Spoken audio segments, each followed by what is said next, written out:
What's up mga kabalog, update ko lang kayo sa ginagawa namin ito. Yung mga kwarto, tapos na palitadahan. Rap lang kasi yan kasi steam coat naman yan mga kwarto.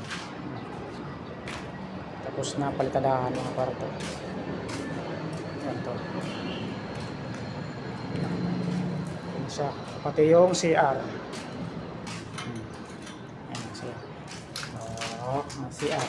Ito, hindi pa ito papalitadahan muna kasi may kakabit pa dyan na mga water line. Kailangan makabit muna bago palitadahan siya. Ito lang dito. Palitadahan ito. Lang doon. Dito na lang sa likod yung hindi pa namin napapalitadahan. Ito sa likod.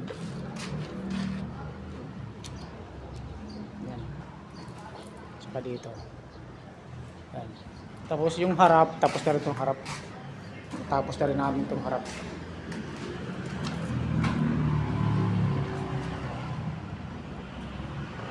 Tapos na yung harap. Yun na lang yung likod na lang palitadahan namin. Tapos yung ito sa taas, sa may pinaka-firewall nila sa taas. 5 patong na naman yun. Ito dito tapos na. Ito mahaba ito na bintana. Ano ito 85 by 180 ang taas. Ayan naman 180 rin ito sa may bintana ng CR at 40 ang finish niyan. At saka mga hamba na lang ito.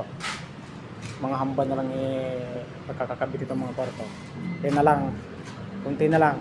Yan lang mga kabalos. Maraming salamat. Thank you for watching. Bye bye.